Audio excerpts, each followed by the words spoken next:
Assalamualaikum warahmatullahi wabarakatuh. Hello guys, welcome back my YouTube channel.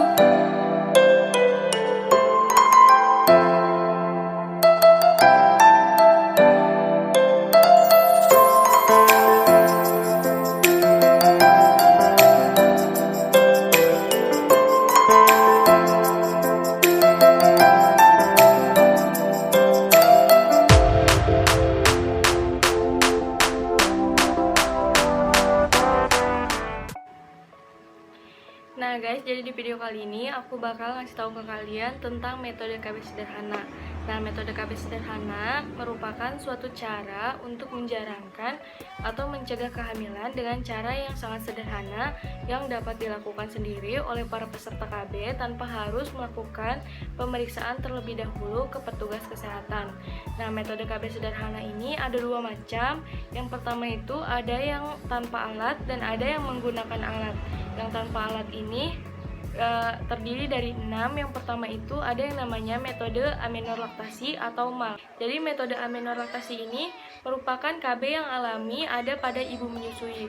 Jadi ibu yang menyusui bayinya secara eksklusif 0-6 bulan itu sebenarnya sudah menimbulkan efek KB karena pada saat menyusui ada hormon yang dikeluarkan dan hormon itu dapat mencegah kehamilan.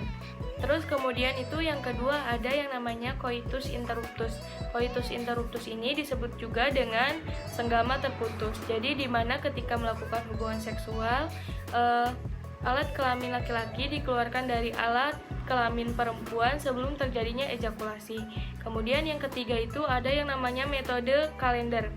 Metode kalender ini merupakan pantang berkala bagi suami istri untuk melakukan hubungan seksual pada masa subur atau pada saat terjadi ovulasi. Nah, metode kalender ini kita perlu mengetahui dulu hari pertama kita subur sama hari terakhir kita subur. Jadi ada rumusnya untuk menghitung masa suburnya. Jadi untuk rumusnya nanti aku share di sini. Selanjutnya yang keempat ada namanya metode suhu basal. Jadi metode suhu basal ini merupakan KB dengan cara kita melakukan pengukuran suhu setiap hari, yaitu pada pagi hari setelah kita bangun dan sebelum kita melakukan aktivitas. Karena suhu basal ini merupakan suhu terendah badan. Jadi kalau misalkan suhu basal itu nanti ada kartunya. Tiap hari kita ukur suhu dan ketika kita pada masa subur itu jadi suhu itu terjadi kenaikan. Jadi kan suhu normalnya itu ya 36,5 sampai 37. Jadi kalau misalkan ada kenaikan itu merupakan masa kita subur. Jadi pada saat terjadi kenaikan suhu kita menghindari hubungan seksual bagi yang ingin melakukan KB atau kita melakukan hubungan seksual bagi yang ingin memiliki anak. Selanjutnya itu yang kelima ada namanya metode lendir cervix. Jadi metode lendir cervix ini merupakan cara ber-KB dengan cara melakukan pemantauan terhadap lendir cervix. Jadi lendir cervix itu ada beberapa macam dan saat kita subur, masa subur dan saat kita sedang tidak subur itu lendirnya berbeda. Jadi ketika kita subur itu ciri-cirinya lendirnya itu dapat diregangkan tanpa terputus.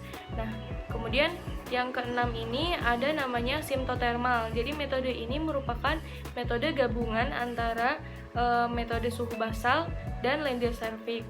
Nah, itu dia yang tadi kita bahas itu merupakan metode KB sederhana tanpa menggunakan alat. Nah, selanjutnya ada metode KB sederhana menggunakan alat. Metode KB sederhana menggunakan alat yang pertama itu ada yang namanya kondom.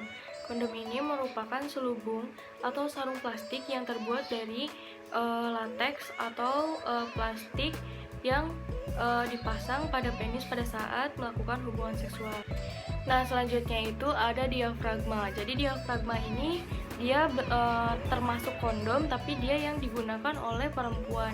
Jadi diafragma itu dia berbentuk cup dan dia itu dimasukkan ke vagina perempuan untuk menghalangi terjadinya pembuahan.